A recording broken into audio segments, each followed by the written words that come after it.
Sobat 7 Kepo dimanapun kalian berada, gimana kabarnya di sore hari yang cerah ini? Mudah-mudahan tetap semangat, terutama tetap sehat selalu ya, karena masa pandemi masih terus memanjang dan kita belum tahu kapan berakhirnya. Tapi ingat, selalu pokoknya terapkan yang namanya 5M supaya kita bisa sehat selalu dan kita bisa menjaga sesama kita. Ya. Dan saya juga mau nyapa buat Sobat 7 yang sudah ngeluangin waktunya di sore hari ini. Udah join di Facebook, Instagram, dan YouTube. Nah, selamat datang, selamat join. Kita akan ngobrol-ngobrol karena sore hari ini narasumber yang kita hadirkan, wah ini luar biasa keahliannya ya.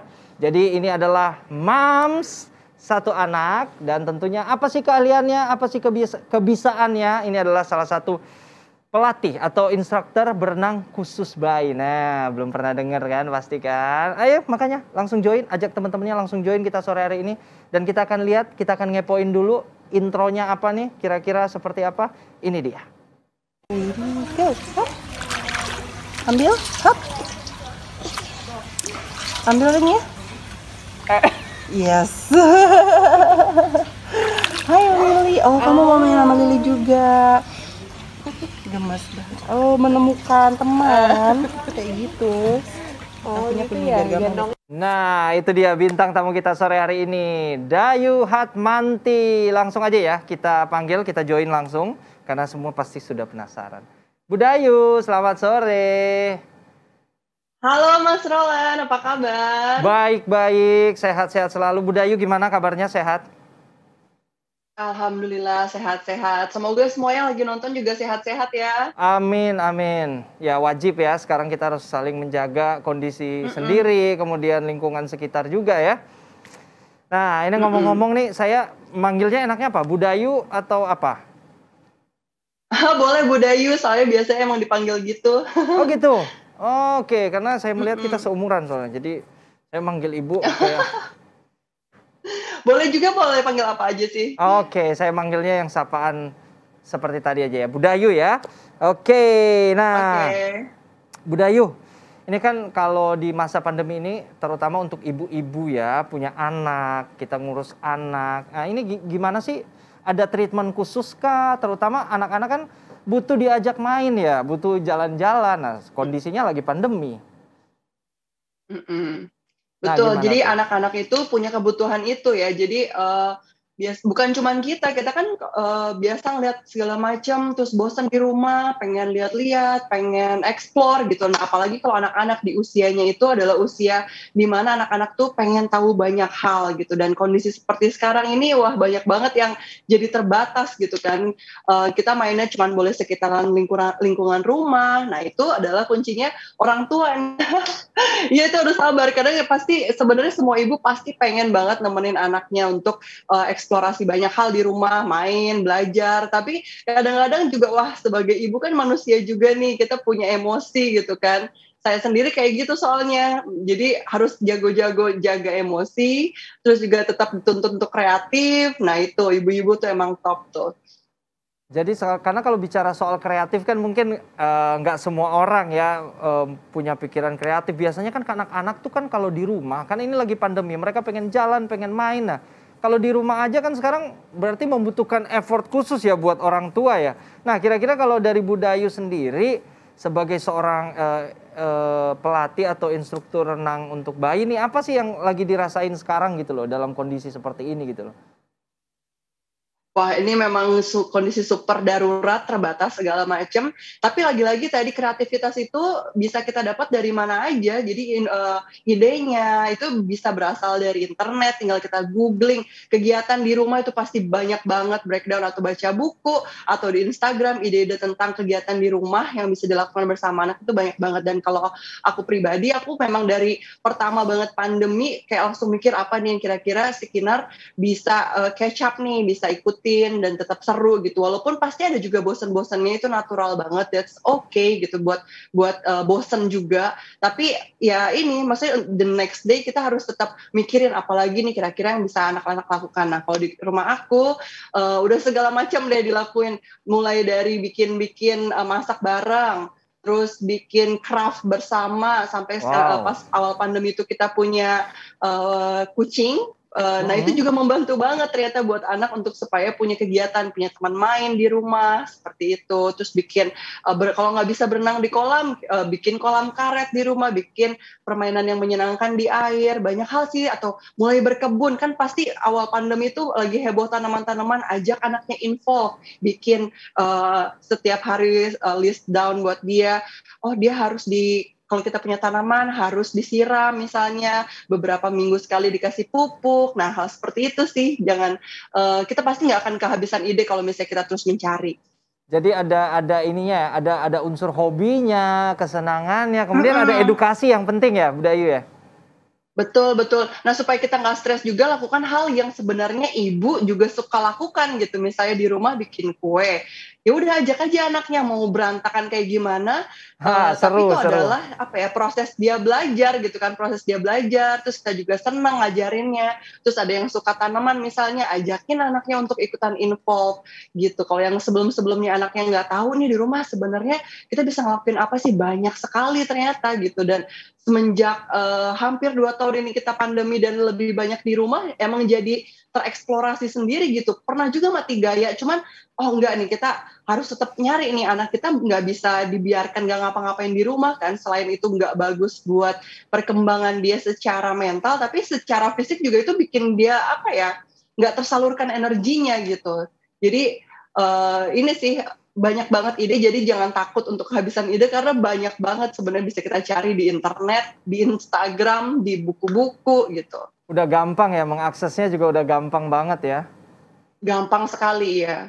Nah, kalau berenang misalnya, aktivitas berenang, ini lagi pandemi seperti ini, memungkinkan nggak? Khususnya untuk anak-anak misalnya.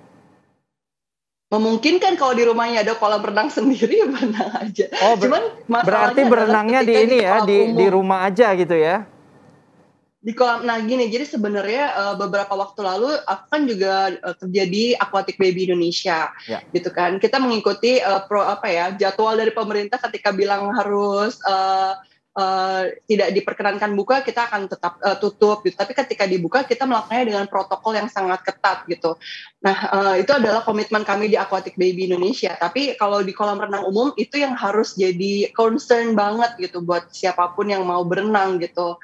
Jadi menurut aku lebih baik sekarang kita ikuti aja peraturan yang pemerintah kasih gitu kan. Misalnya sekarang jangan kemana-mana, ya udah jangan kemana-mana dulu. Kalau mau tetap main air, ya udah beli kolam karet gitu di rumah supaya menjaga keamanan. Tapi jadi untuk anak-anak, kalau menurut aku misalnya mau tetap berenang, sekarang kan lagi PPKM, jadi memang nggak memungkinkan kemana-mana, ya cari aja kolam karet atau ya kolam karet untuk wahana mainan di rumah itu memang sangat menyenangkan buat anak-anak gitu. Tapi saya sendiri kan kerja di Aquatic Baby Indonesia. Jadi sebelum PPKM kita memang membuka kelas itu, cuman sangat amat mengikuti protokol. Jadi kelasnya sangat sedikit orangnya dengan protokol kesehatan yang sangat penuh seperti itu. Jadi kalau misalnya memang mau ikut kelas-kelas berenang, pastikan protokol kesehatannya itu baik. Dan kalau di kolam renang umum, nah ini yang harus kita concern banget gitu, karena kita kan sharing ya tempat itu bersama orang lain. Kita nggak tahu sebelumnya yang pemakainya seperti apa, atau nanti pas lagi di kamar mandi seperti apa. Kalau saya pribadi sih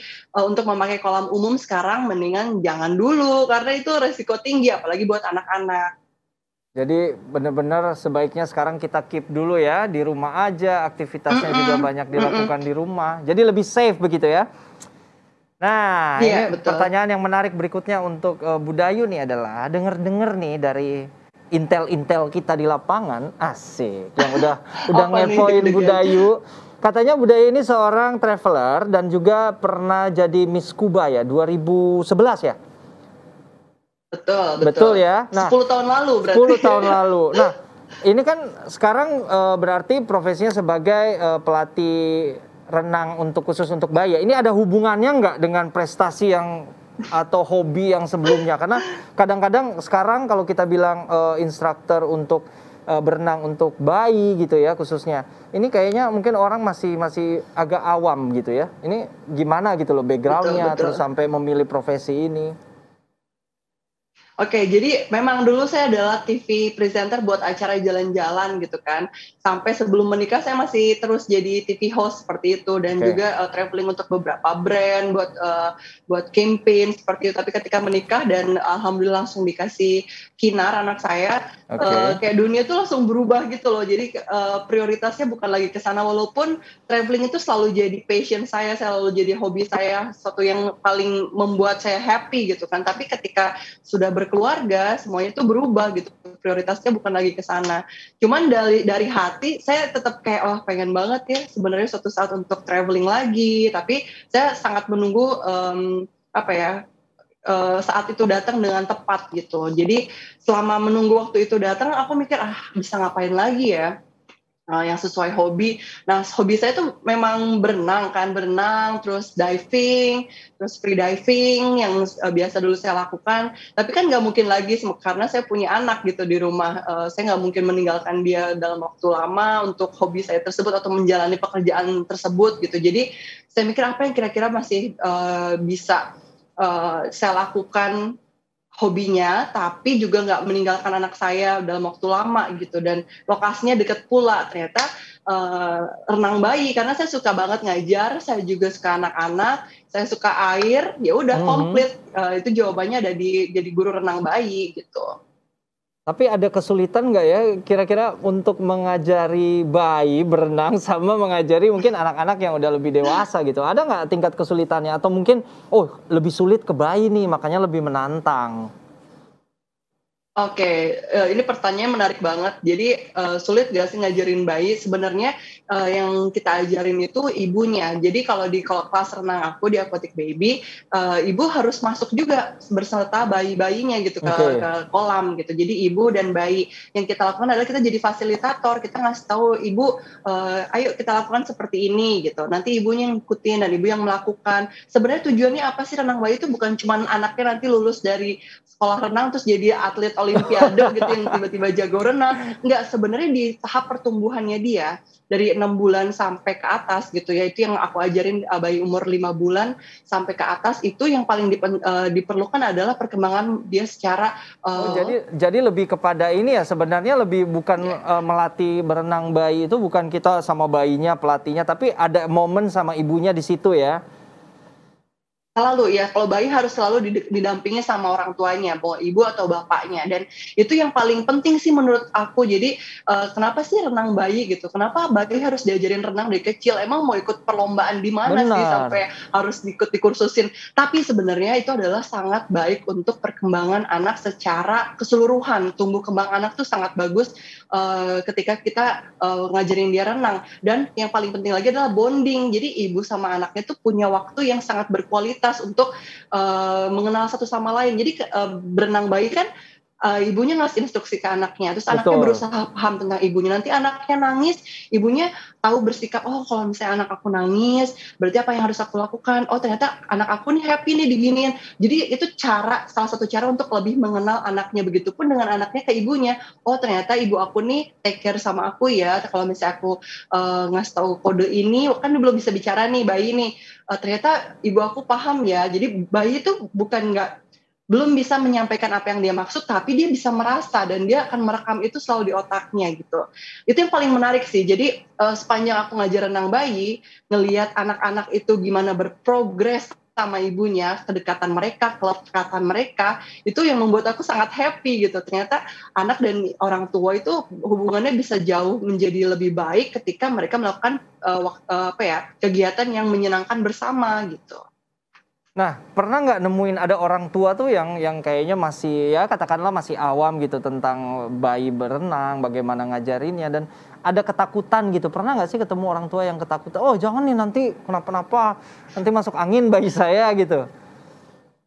Selalu setiap sesi renang pasti selalu ada kekhawatiran itu dari orang tua mereka, apalagi pas pertama kali nyelupin anaknya ke bawah itu, anak aku gimana nih nanti survive nggak? Nah itu tujuan dan fungsinya si guru renang bayi ini untuk convince orang tua untuk melakukan supaya pede, supaya nggak takut, supaya nggak cemas melakukannya, karena bayi itu merasa, bayi itu ketika orang tuanya cemas, dia juga akan ikut panik gitu. Jadi itu tugas aku gitu untuk ngasih tahu mereka gimana bisa melakukannya dengan tenang dan baik.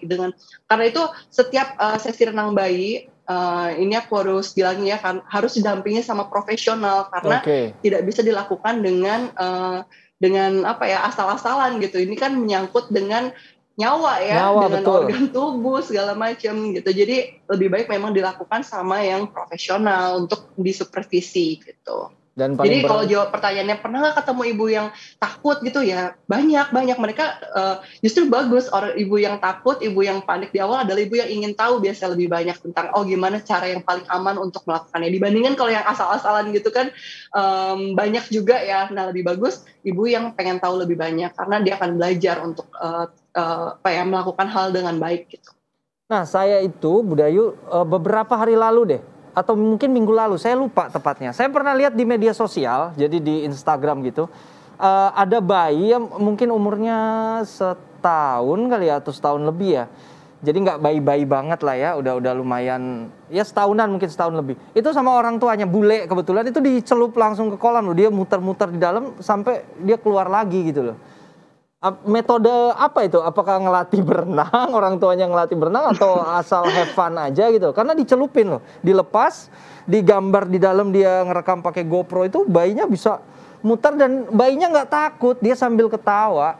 Saya juga bingung gitu. Iya, jadi banyak juga itu yang melakukannya, tapi menurut aku sih lebih baik dilakukan dengan dengan metode yang aman dan nyaman untuk bayinya. Dengan orang tuanya ngasih GoPro di bawahnya, berarti sebenarnya mereka udah pernah melakukan sebelumnya dan itu adalah latihan. Aku yakin banget mereka pernah melakukan sebelumnya, bukan pertama kali gitu. Jadi mereka tahu anaknya tuh udah bisa apa dengan tingkat keamanan seperti apa gitu. Jadi tapi jangan langsung serta-merta diikutin gitu. Mereka pasti udah well trained. Aku yakin banget mereka sudah terlatih untuk melakukan itu, dan bayinya bukan pertama kali melakukannya. Jadi tetap lakukan dengan cara yang aman, karena kita nggak tahu kalau gimana nantinya kalau misalnya anaknya tenggelam, kita harus tahu teknik gimana mereka bisa diselamatkan, seperti itu. Oke ya, jadi mungkin itu jadi warning juga untuk orang tua, untuk Sobat 7 Kepo yang mungkin punya bayi di rumah. Kalau ngelihat dari media sosial kadang-kadang kan kita, wah ini mungkin aman atau enggak gitu, dicoba, justru nanti berbahaya ya, karena yang ditampilkan itu pasti sudah dilakukan dengan aman gitu, tapi sebaiknya memang didampingi sama yang profesional gitu ya. Oke, kita balik lagi soal anak di tengah pandemi nih Budayu. Kira-kira nih kan pandemi ini jangankan anak ya, kita aja yang udah orang dewasa lah katakanlah, stres gitu loh ngadepin pandemi ini. Nah, anak nih kira-kira, apalagi untuk yang lagi masa pertumbuhan ya, ini pandemi ini ada nggak sih faktor yang menghambat pertumbuhan anak? Oke,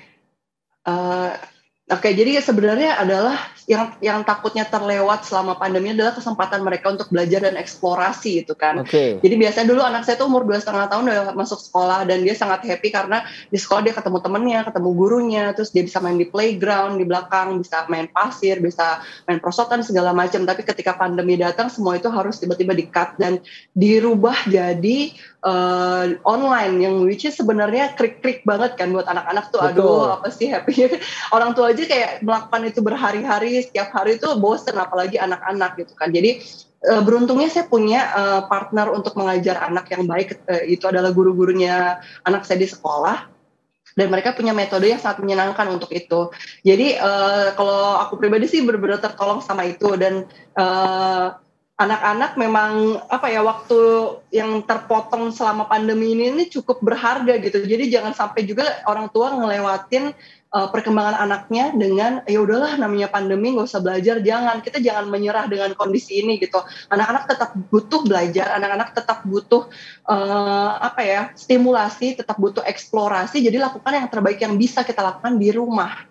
Jadi cari aja cara apa, misalnya gini, yang paling gampang nih, kita beli 2 baskom, terus hari ini kita main campur warna. Oh, warna ini kalau ketemu sama ini warna jadi apa? Atau kita nanti bisa variasikan mainannya, ada mainan yang seperti binatang-binatangan gitu, masukin ke sana. Nanti kita selamatkan siapa gitu. Jadi sebenarnya banyak banget hal-hal yang menarik bisa kita lakukan di rumah gitu, asal kita mau cari tahu gitu. Jangan lewatkan kesempatan anak untuk belajar dan eksplorasi dengan alasan pandemi gitu.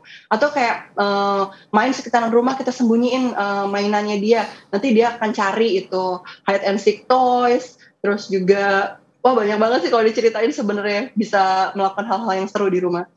Nah, anak itu kan permasalahannya saat ini kan anak itu kan seneng banget ya Budayu ya main di luar rumah, explore alam gitu kan.